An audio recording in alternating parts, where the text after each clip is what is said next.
Il était 4 heures du matin. La rue était vide. Pas un chat, pas une voiture, pas même le vent dans les volets. Et pourtant, quelque chose attendait au coin de la ruelle. Quelque chose qui allait changer la vie d'un homme et bouleverser celle de tout un village. Une histoire que personne n'aurait pu inventer. Une histoire que les habitants se chuchotent encore aujourd'hui, 13 ans après les faits. Ce que vous allez entendre s'est réellement produit dans un petit village de l'Est de la France. Les noms ont été modifiés, les lieux légèrement transformés, mais l'essentiel est vrai. Et je vous promets que jusqu'à la dernière seconde, vous voudrez savoir comment cela s'est terminé. Restez avec moi, jusqu'au bout, parce que ce qu'a découvert cet homme, un matin de novembre, a sauvé 2 vies, et a peut-être sauvé bien plus.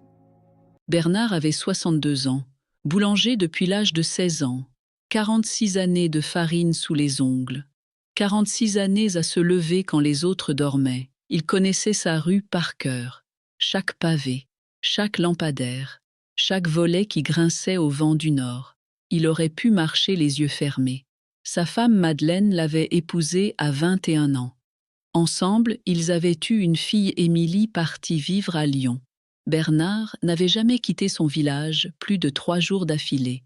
Il disait souvent que le pain ne pouvait pas attendre, et qu'un boulanger sans son four, c'était comme un fleuve sans son lit. Tous les matins à 3h55, il sortait de chez lui. Il embrassait Madeleine sur le front. Elle dormait encore. Il fermait la porte sans bruit. Il traversait la place du marché. Il longeait l'église. Puis il tournait à droite dans la ruelle des Tisserands. Cette ruelle menait directement à son fournil. C'était un trajet de 8 minutes, pas une de plus. Mais ce matin du 12 novembre, il en mit 23, parce qu'à mi-chemin, il s'est arrêté net. Au début, il pensa que c'était un sac poubelle qu'on aurait oublié. Le village était propre, très propre. Mais parfois, les jours de marché des gens laissaient traîner leurs détritus, sauf que ce sac bougeait, très légèrement, comme une respiration. Bernard s'approcha lentement. Le pavé était humide. Une fine pluie tombait depuis la veille. Le ciel était couleur d'ardoise. Une légère brume montait des prés alentours. Sa lampe de poche tremblait dans sa main. Et là, il comprit. Ce n'était pas un sac. C'était une couverture en laine grise, mouillée, sale. Et sous cette couverture, il y avait un enfant, un petit garçon, recroquevillé contre le mur, endormi. Ou peut-être pas. Bernard tomba à genoux sur le pavé humide. Il avait vu beaucoup de choses dans sa vie. La guerre d'Algérie, la perte d'un frère à 23 ans, l'incendie de la ferme voisine en 1987. Mais jamais il n'avait vu cela. L'enfant respirait, faiblement, mais il respirait. Il avait peut-être 4 ans, pas plus de 5. Ses pieds étaient de nus, ses lèvres bleues, ses cheveux noirs collés sur le front. Et dans sa petite main droite, il serrait un morceau de papier plié en 4. Bernard ne réfléchit même pas. Il enveloppa l'enfant dans son propre manteau. Il le prit dans ses bras. Et il courut. Courut comme jamais il n'avait couru depuis ses 18 ans. 300 mètres jusqu'à la gendarmerie. La porte était fermée. Il tambourina dessus avec son poing libre. La lumière s'alluma au premier étage.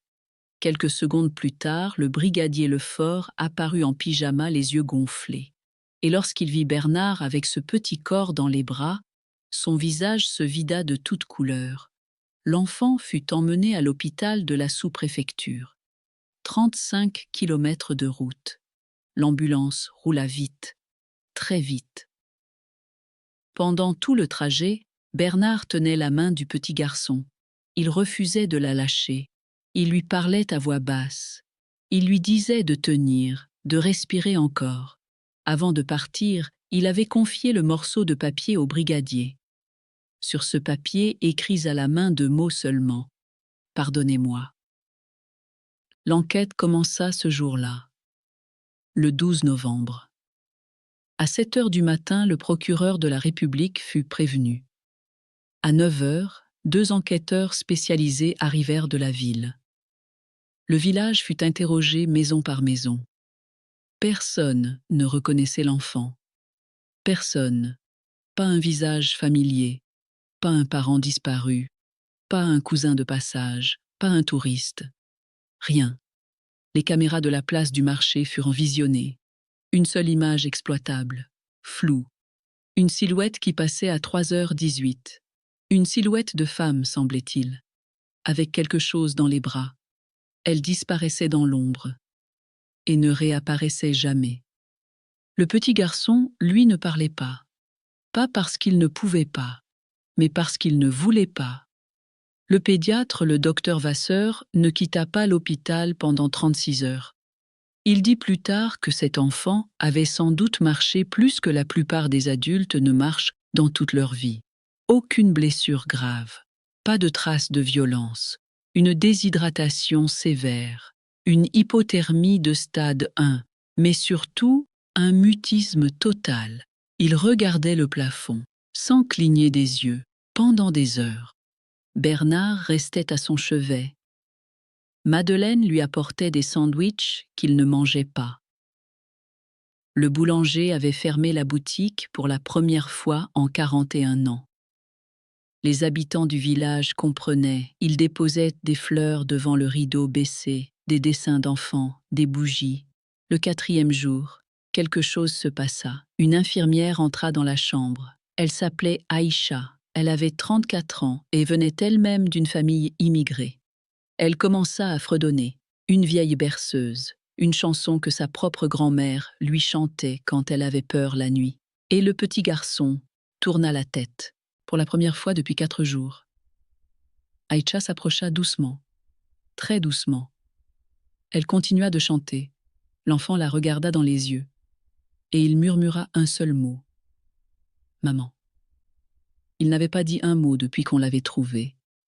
Et son premier mot fut celui-là. Le brigadier Lefort, qui se trouvait dans le couloir, comprit alors quelque chose. La berceuse qu'Aïcha chantait n'était pas française. Elle était dans un dialecte du sud du Maroc, une langue que peu de gens connaissaient en France. Une piste s'ouvrait. Les enquêteurs cherchèrent du côté des routes de migration, des associations, des centres d'accueil, des refuges pour femmes en détresse. Pendant 12 jours, ils n'avancèrent pas. Le petit garçon qu'on avait surnommé Léo, en attendant de connaître son vrai nom, reprenait des forces. Il mangeait, il dormait. Il commençait à dire quelques mots, mais il ne souriait pas, et il refusait que Bernard quitte sa chambre. Et puis le 24 novembre, un appel arriva. Une femme, la voix tremblante. Elle appelait depuis une cabine téléphonique d'une ville portuaire à plus de 400 kilomètres de là. Elle parlait un français hésitant. Elle dit ces mots exactement. « Je crois que vous avez mon fils. Je vous en supplie. Ne me jugez pas. » Son nom était Nora. Elle avait 26 ans, et son histoire allait bouleverser tout un pays. Nora avait fui son pays 3 ans plus tôt, avec son mari et son petit garçon, qu'elle appelait Yanis. Le voyage avait duré 18 mois. Ils avaient traversé 4 pays, vendu leurs derniers bijoux, marché la nuit, dormi le jour, confié leur vie à des inconnus. Son mari était mort en mer, au large des côtes espagnoles, une nuit où la mer s'était levée, une nuit où elle avait dû choisir lequel tenir, son enfant, ou la main de l'homme qu'elle aimait. Elle avait choisi Yanis. Nora et son fils avaient été recueillis par un réseau d'aide. Du moins, c'est ce qu'on leur avait dit. Elle pensait être en sécurité. Mais le réseau n'était pas ce qu'elle croyait. Les hommes qui l'hébergeaient lui demandaient des choses. Lui prenait son argent, la menacèrent, lui disaient qu'elle leur devait tout. qu'elle ne pouvait plus partir. Un soir, ils lui dirent qu'ils allaient prendre Yanis, qu'ils allaient le donner à une famille, que ce serait mieux pour lui, qu'elle ne pouvait pas s'en occuper. Nora savait que ce n'était pas vrai. Elle savait qui étaient ces familles. Elle avait entendu les autres femmes en parler à voix basse. Alors elle prit une décision, la plus difficile de sa vie. Elle attendit que les hommes s'endorment. Elle prit son fils. Elle écrivit 2 mots sur un bout de papier à la lueur d'une bougie. Et elle marcha, pendant la nuit, sur des routes de campagne, sur des chemins de terre, avec son enfant dans les bras. Pendant 2 jours et 2 nuits. Elle savait qu'on la rattraperait si elle restait avec lui. Elle savait que tant qu'ils étaient ensemble, ils étaient en danger.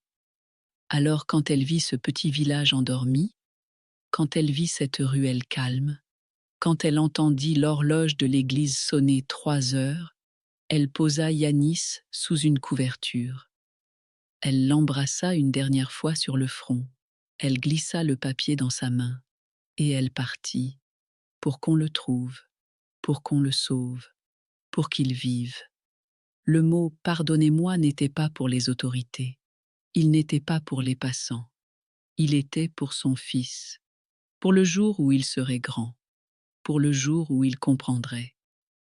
Quand Yanis et sa mère se retrouvèrent à l'hôpital le 25 novembre, il n'y eut pas de cris, pas de pleurs spectaculaires, juste 2 corps qui se collèrent l'un à l'autre et qui ne se lâchèrent plus pendant 6 heures. Bernard était là. Il pleurait dans le couloir. Madeleine lui tenait la main et pleurait aussi. Aïcha, l'infirmière, traduisait à voix basse pour les enquêteurs. Personne n'osait parler trop fort, comme si le moindre bruit pouvait briser ce moment. L'histoire aurait pu s'arrêter là. Une mère retrouvée, un enfant sauvé. Mais ce n'est pas ce qui s'est passé. Le procureur engagea des poursuites contre le réseau d'hébergement. L'enquête dura 14 mois. 4 hommes furent arrêtés. 3 autres femmes furent libérées. 2 enfants furent retrouvés. Le procès fut long, médiatisé, bouleversant. Nora témoigna pendant 3 jours, le visage couvert, la voix claire. Pendant le procès, l'un des accusés tenta de l'intimider. Il la fixa pendant 10 minutes sans parler. Mais Nora ne baissa pas les yeux, pas une seule fois. Elle dit simplement à la fin de son témoignage: « Vous m'avez pris beaucoup de choses, mais vous ne m'avez pas pris mon fils. » Et Nora obtint l'asile, définitivement, grâce au témoignage de Bernard, grâce au village qui se mobilisa, grâce à une pétition qui rassembla plus de 60 000 signatures. Aujourd'hui, Yanis a 11 ans. Il vit toujours dans le même village. Il va à l'école communale. Il joue au football le mercredi. Il aime les pains au chocolat. Et tous les samedis matins, il aide à la boulangerie. Bernard est devenu son grand-père de cœur. Il l'appelle Papy. Madeleine apprend l'arabe. Nora apprend à faire des baguettes. Et le village a changé. Le maire a fait installer une plaque au coin de la ruelle. Une plaque très simple, sans nom, avec juste une phrase gravée. Ici, un enfant a été retrouvé vivant. Ici, l'humanité a parlé. Parce qu'une fois par an, le 12 novembre à 4 heures du matin, ils sont une 50aine à se retrouver dans la ruelle des Tisserands. Pour allumer une bougie, pour se souvenir. Pas de la peur, pas de la peine, mais du courage d'une mère. Et de la chance qu'a eu un boulanger de marcher ce matin-là.